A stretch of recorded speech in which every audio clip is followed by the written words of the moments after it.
Okay, I'm going to stop you here just a minute because we're going to backtrack on this. Yeah. Because you're making some really important points. And, we started this segment, this video, basically with you talking in your TED Talk, talking about the soulful company and the company which has a soul. And really, we basically need to think about what you said there. Because a company that actually has a kind of approach, a company that has a kind of soul, does it really operate in a radically different manner to a normal company? Does that mean that normal companies are completely soulless? Yeah. And by normal, I mean the legacy enterprise here, obviously. Yeah. Yeah. Well, I have to just one little kind of sidestep, which is to say, you cannot imagine how much pushback I got from that talk.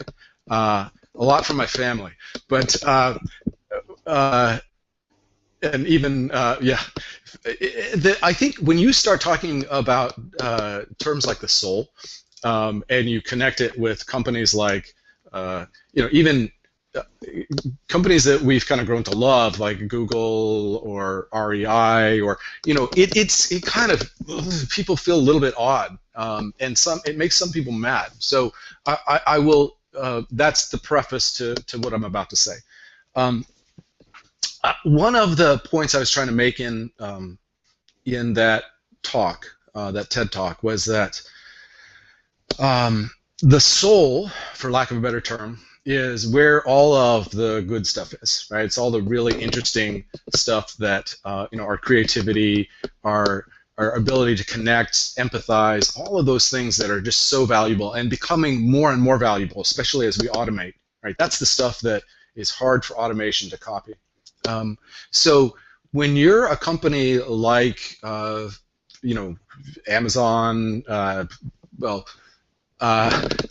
maybe not Amazon, but Apple. Let's take Apple, right? Okay. They on certain elements, they actually are able to kind of tap the soul of people, like their desire for creativity, those kinds of things, right? The desire for great design and beauty.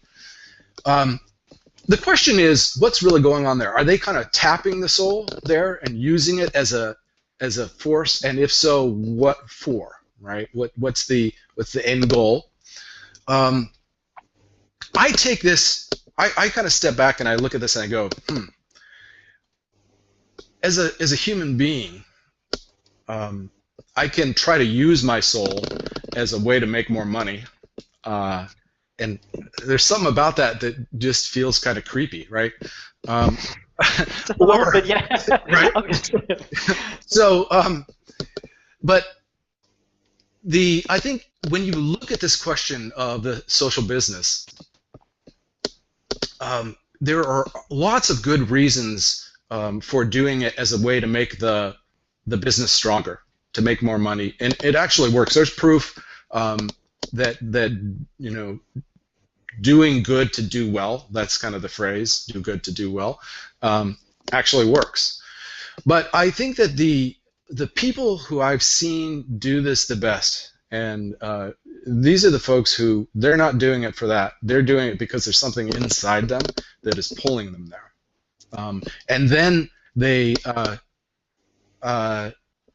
then they're able to then make it work, make the business work, because the flame is actually inside. The flame, that desire to make a difference with their business, is already there.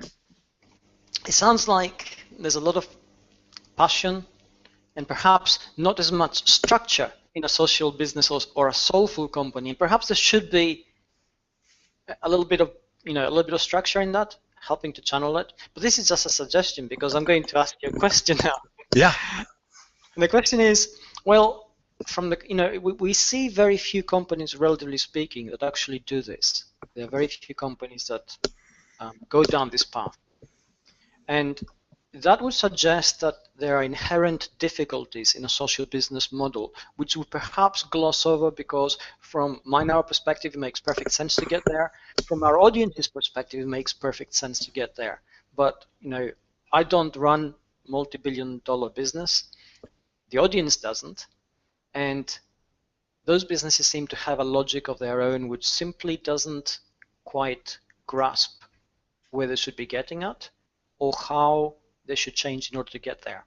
So really, I suppose what I'm asking is, what are the implementables? If we're to do sort of define a path for any kind of business, and here we're talking about small business as well as big, what should they be looking at? What should be first? The first step, the second step, third step before they get to the 10th? Yeah. Well, John, let's see. What would be maybe helpful, David, is to take just a minute before we try to answer that, and just talk a little bit about more specifically what are the elements that we're really talking about here. I think of a social business. I mean, this is a vast oversimplification, what I'm about to say, but I think of it as kind of two different ideas. The first is what you might call mission driven. That they are serving a mission, and that mission is not just to maximize profits for shareholders. A lot of companies will say that is our mission, but and then the second is what I call regenerative, but others would call stakeholder-centric model, which is that you're really, you're managing that company in a way that plows back a lot of the profits back to the people who are critical to the success of that firm over the long haul. Okay, can I just stop you here for a second? Because I think giving this regenerative company as a new sort of social business model of sorts, in a way, and shouldn't every business automatically invest into its staff? Shouldn't it invest into the people who work in it, who ultimately make it successful? You would think, right? I mean, it's and actually, if you look at the top companies today, they actually do seem to be doing that much more, right? Google, Facebook, REI is a really interesting model of this, actually. But these are companies that definitely are investing back into their employees, and what I'm talking about here is actually even extending it beyond the employees to think more broadly about the rest of the stakeholders who, not just the suppliers, but also the customers, and that's a really interesting. I mean, I think one of the most interesting things that's happening today is that customers, and a lot of this is because of the social business, the kind of the social media side of social business, customers are actually contributing to the value proposition today in ways that we just couldn't see nearly as plainly before. If you look at even just Google Plus, look at what we're doing right now. I mean, even this Hangout, right? We're spending time doing this thing. We're doing it because we like doing this, and hopefully other people are enjoying this. But at the same time, it's building the Google Plus platform, right? And it's the same thing with all of these things. So what are the models where those value contributions are really recognized and those people are taken care of? And that's part of what. But I think you're right. It does make sense, right, that you would do that. If those are people who are critical to long-term success. Right. Well, we've got a Gartner quote. They did a study, and